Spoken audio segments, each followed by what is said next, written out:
This is Jethro. Hope everybody's doing well.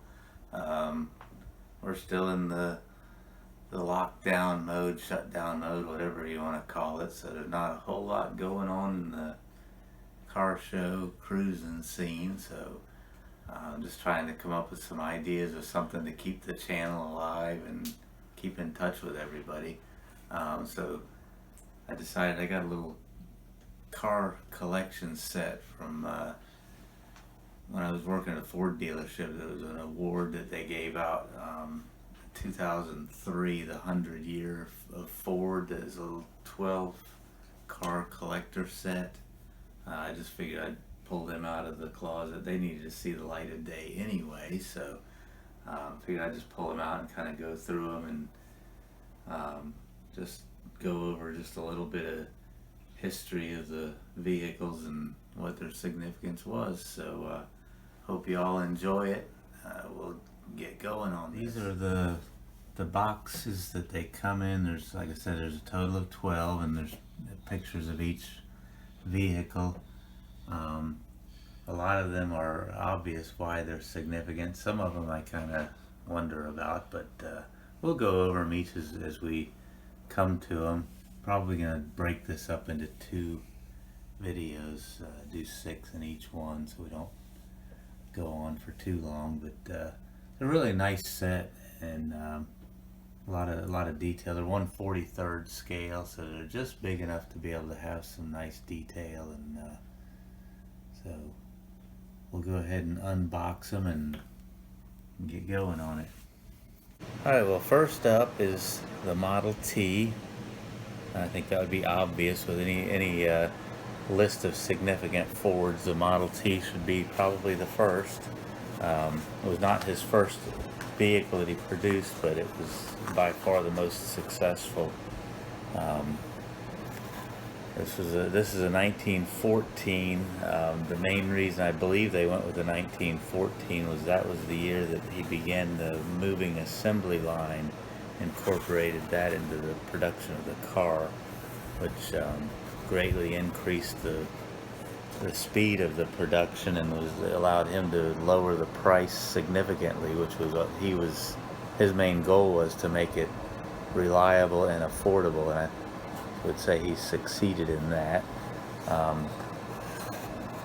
It was I believe 1923 was the highest production number on that. He sold just over 2 million Model Ts in 1923, and by 1927 they actually produced exactly 15 million total. They shut down production, and I believe it was in March of 1927 to change over and retool to come out with the all-new car that was after the successor to the Model T, which is actually the next one in our collection, which is the Model A. 1928 to 1931 they were produced.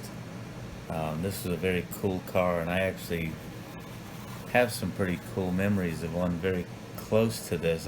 As I was shop I was working at as a mechanic, we had a customer that had one very similar to this color and everything, and he used to bring it in for service. And as a young man probably in my mid-20s, I got to actually drive one of those things, and it was really cool. It was all original, or it may have been restored, but it was back to original with the little 4-cylinder.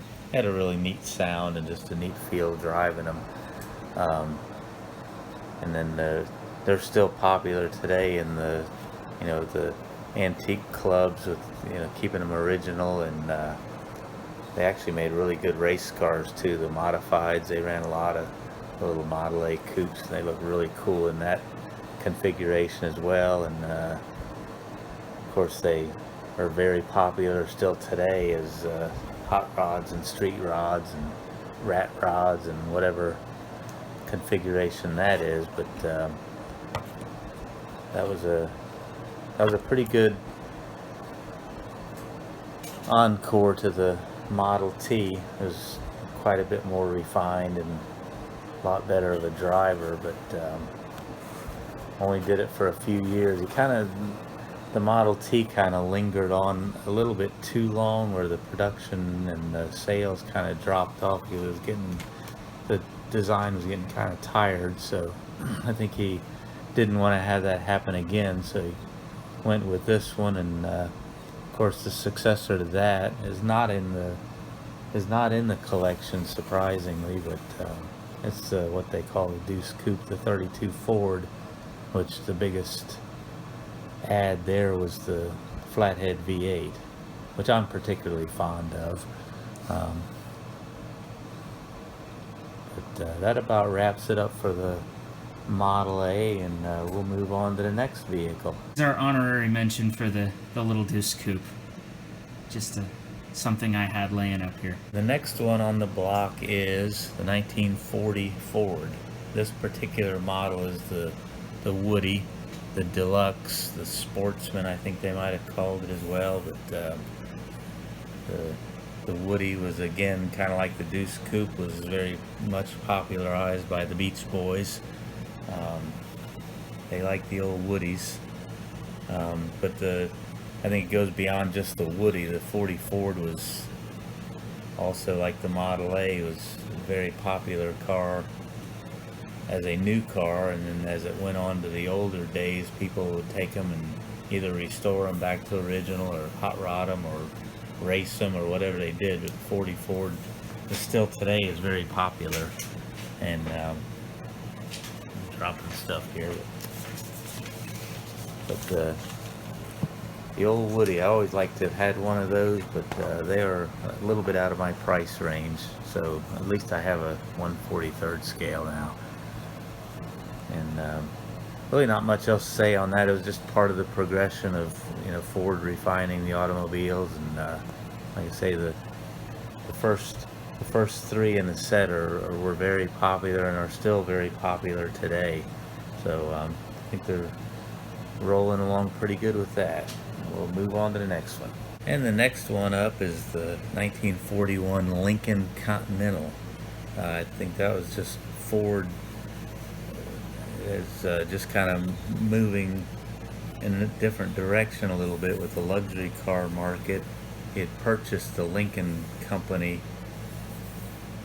He did not start the Lincoln Company. That was actually started by Henry Leland and his brother. I can't remember his name, but they actually were part of one of Henry Ford's earlier automobile companies that actually ended up becoming Cadillac. But anyway, the Lincoln was a very luxurious car. I actually knew a guy that had one. It was not a convertible, but I was in the early Ford V8 club about 6 or 8 years ago, and a guy had one of these. It was all black, and it was a very, very nice car. And they're powered by the V12 flathead, which I always thought I'd like to get one of them and put it in the little Model A hot rod. I think that would be really cool. But we'll go back to the Lincoln now. I won't chase that rabbit too far, but this is just a very luxurious car, very well refined, rather expensive. He was kind of branching out to more of a customer base than, the Ford was still geared more towards the working man and the making it affordable for the family and the working man. But this Lincoln was just a very luxurious and just a very nice cruiser car. And I don't know what production numbers were on these. They were probably not very high because the price was rather high, and it wasn't a huge market for that. But they did a good job on that car.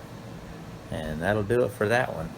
Next up is the Ford F1 1948. The significance of this is this was the first purpose-built truck by Ford. Prior to this, Ford built pickup trucks, but they were basically built on the car chassis with a truck body and a bed on it. Which really, back then, the cars were built fairly rugged and high off the ground anyway through the 30s and 40s. but as the 40s were ending and the 50s were coming in, they kind of could see the passenger cars were getting lower and lower, and just wasn't suitable for a truck. And so they built a purpose-built truck and just called it the F1, all the way up through I think F5 or F6 they built for larger trucks. This is another one that I've got, the company that I work for, we have one of those as just like a parade truck, or they take it to different car shows and different events, that, you know, like corporate events and things like that. It's a pretty cool truck, but it's a 48 or 49. I think that one's a 49. It's exactly the same. But the F1, that was obviously the beginning of the F Series truck, which is still the best-selling vehicle in America, has been for 40-some years now. But this was the first of it, and had a flathead inline 6 was standard, and then you could get the flathead V8 in that as well. And very good, solid truck. Ford did a good job on that, and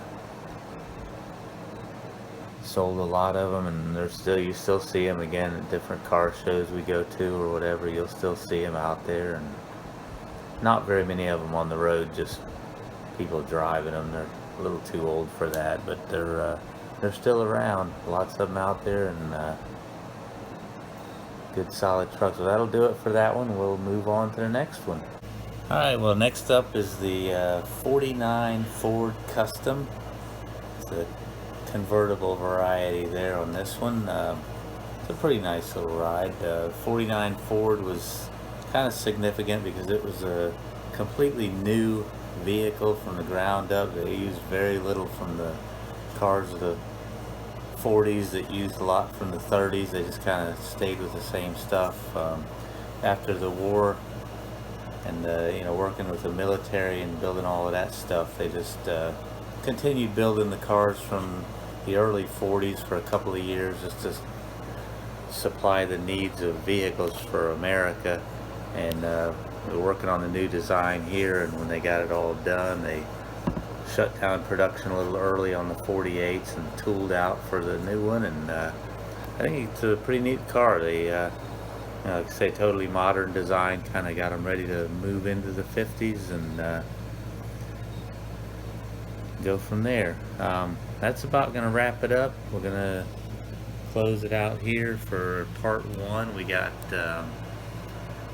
another 6 we'll do another time, probably towards the end of the week, few days. We'll take a little break and do another video with the rest of them.